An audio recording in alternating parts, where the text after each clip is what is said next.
Here are 4 reasons why you should consider fasting, and also some reasons why you shouldn't. So these are much more specialized cases. In general, fasting is the tits, and I fucking love fasting. And I was not doing it for a while, not by choice, but it's sort of out of necessity. I was doing this bodybuilding prep, and when you're deep in bodybuilding prep, you have to be as gentle on your body as you can, and not eating for a day is not that gentle, and you have to whatever. So, but I'm happy to be back. I'm kind of gone through the deepest, darkest period of prep and then the recovery phase where I'm also trying to be extremely gentle to my body and just like slowly coax it back into a place where it's able to operate. All systems are operating the way that they should. And so yesterday was my first 24-hour fast in a really long time, and I forgot how much I love it. And so I had to share this video to make my case, to clue you guys in, because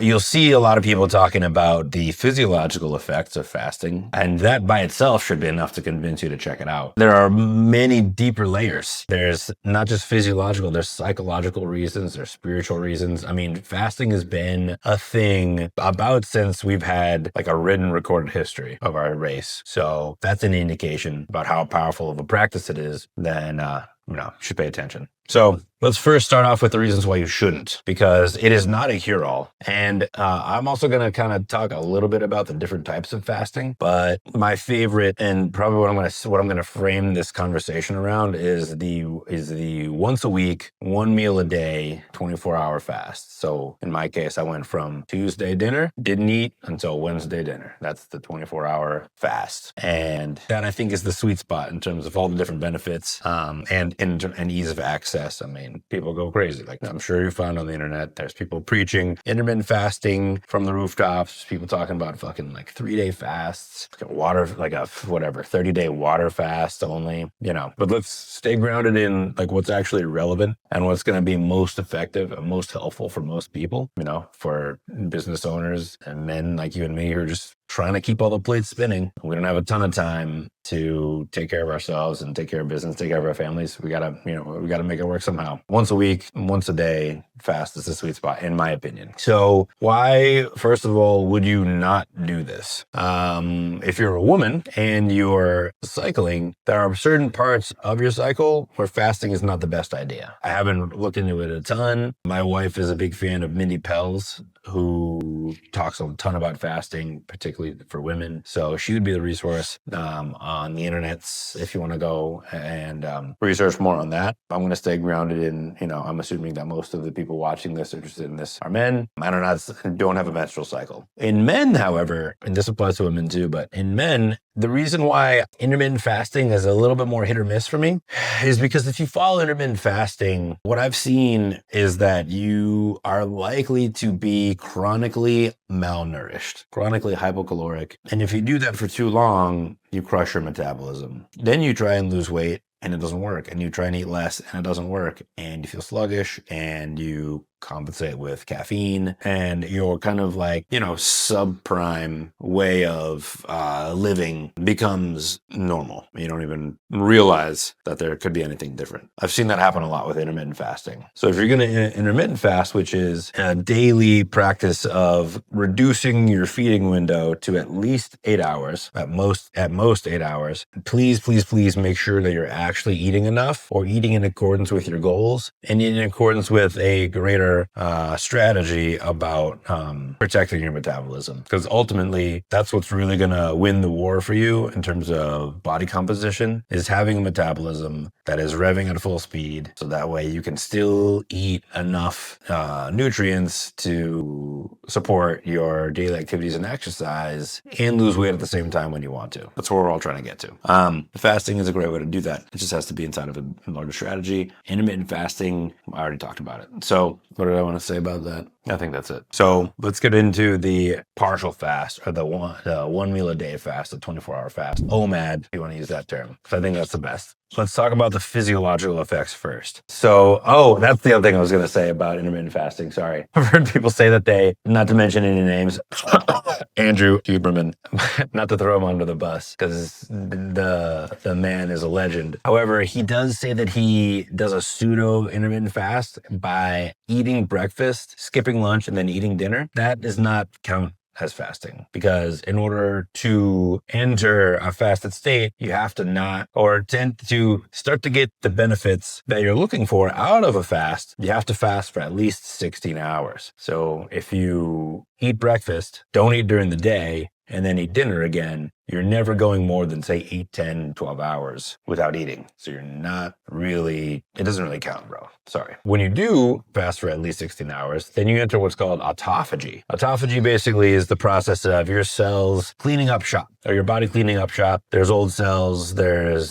depleted cells, they're just kind of dragging your system down. And they need to be, you need to reallocate those resources. They got to be absorbed, consumed, and then turned into other stuff. And that process is called autophagy. And that's happening once you have not eaten or not consumed a substantial amount of calories for 16 hours. Your body starts to do that automatically, systemically. Additionally, your gut itself is doing a reset, it's doing some autophagy, but it's also just getting a break, just getting a fucking break. Because if you eat regularly 3 square meals a day, there's hardly ever a time where your gut is able to just chill out and not be digesting food. And digesting food is a very energy intensive process. There's a lot to do. And so because your system is putting energy towards digesting your food, that's energy that's not putting towards other things, such as immune function, such as repairing tissues,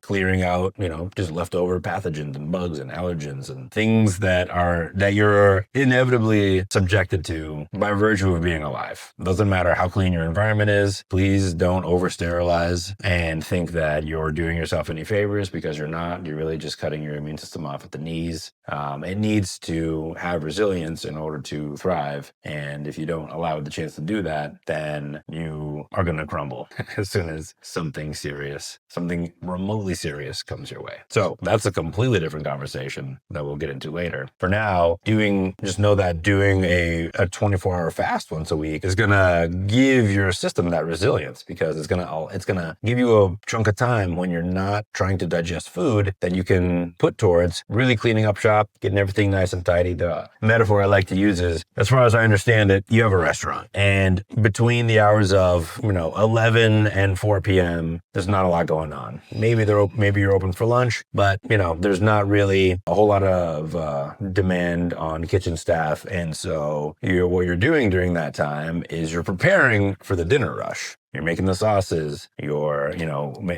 arranging all the cookery. You're having team meetings, making sure that everybody's speaking the same language. Our systems are tight. We're ready to go. So that way, when the onslaught of orders comes in, starting 4 or 5 p.m., then you're able to handle it. If you didn't do that prep work, you'd be totally fucked. Your kitchen would be chaos, and everybody would be throwing things every which direction, and every dish would look completely different. You'd be trying to do stuff that you have no business doing when there's 10 orders that you need to fill right away. That's what happens. So that time before the dinner rush, when you're able to prepare for what's ahead, is analogous to you being in a fasted state and preparing for when you consume then your next big meal, and it's all hands on deck, and your gut has to, and your your microbiome and everybody's got to digest and absorb that food as best they can. So physiological reasons.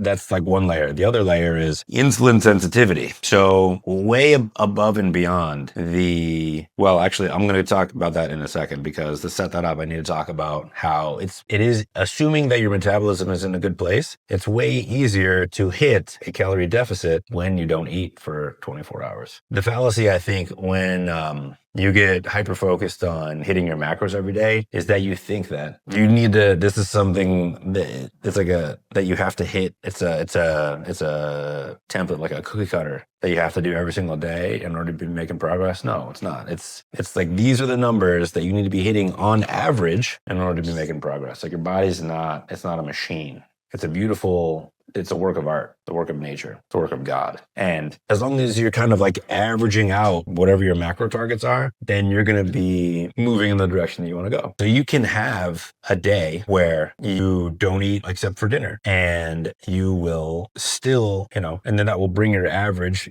down. But you'll still, if you're fairly consistent the rest of the days, then you'll be totally fine. And it'll be easier to hit that calorie deficit that you're looking for, because you'll have that big dip on fasting day, which allows you to kind of like be a little bit more liberal on the other days, or to have like if you follow the feast fast method, which I use a lot for clients, you basically get one day, which is a refeed, which has a host of benefits that we won't go into in this video. And then you balance that with a fast day, feast fast, and it basically averages out the same. So hitting a calorie deficit, easier to do with a fast. So it's easier to lose fat when you employ this strategy. Above and beyond that, fasting also makes you more insulin sensitive, which is crucial for fat loss, mobilizing fat. The more insulin sensitive you are, the more your body will preferentially put nutrients in target tissues, in muscle tissues, instead of in storing them as fat in adipose tissue. That's what insulin is. It's a signal to put glucose in your muscle. If you're insulin sensitive, your muscles are open and receptive. Come on in, insulin, bring the glucose. We got plenty of room. Insulin resistant, door is shut, nobody's home. If somebody's coming knocking on your door to sell you a product or a religion or something that you just have no interest in whatsoever, you're gonna pretend like you're not home, right? That's insulin resistance on a micro level. And so the fasting increases insulin sensitivity because you're going this extended period of time without new glucose entering your bloodstream. But nonetheless, all the regular metabolic processes must take place. Your brain needs fuel, your brain needs to operate. Your muscles need to move you from place to place. Autonomic processes aplenty. So where is that energy going to come from? Well, it's going to use up everything that's in your blood first, and then it's going to liberate some stored fat in order to do that. And so now when new food does come in and,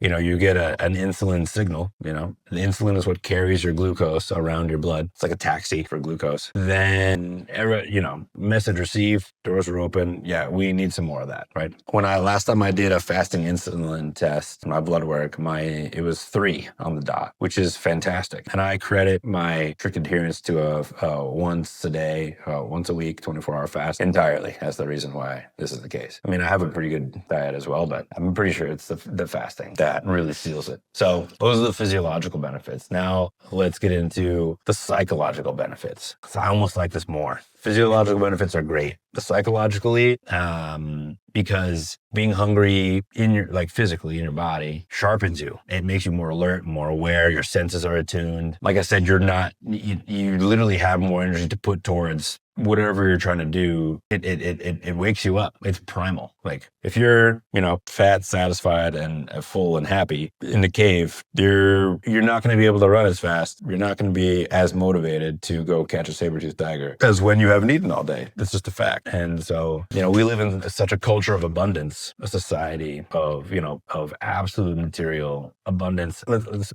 excess. Let's call it excess because it is. You never get that opportunity. You never get that feeling, that hunger, that psychological, that sharpness. Eventually, you're not going to be able to access that. And then that would be a disservice to you and to your mission. So stay hungry, my friends. Not all the time, because like I said, prolonged and excessive fasting leads to metabolic, decline, and you don't want that. You want to be able to thrive there for, brief periods of time. Again, also so that way you're not freaked out when, you end up having to skip a meal for whatever reason, or, you're on the road all day and you don't have, eat unexpected, you didn't get a chance to prep properly, you don't have access to good foods. Then you won't make stupid choices like going through the Dunks or the Wendy's drive-thru just to satisfy your fix. Buy some shit that you don't even really want to eat, but you just feel like you should eat, or you just aren't comfortable at all being hungry. Why do that to yourself? So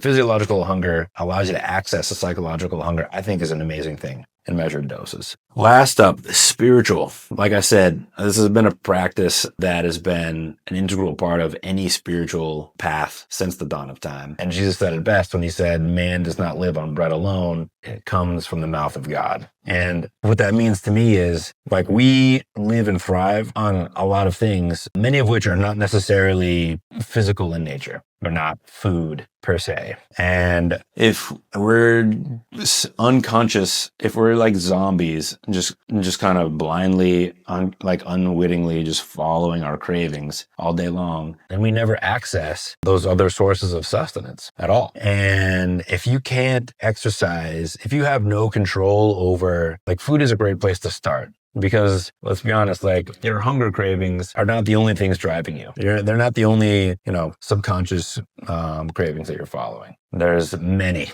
technology, the doom, the scroll, the feeling of accomplishment, the, sugar inside, caffeine, drugs of all kinds, sex, lust. Like, there are so many drives.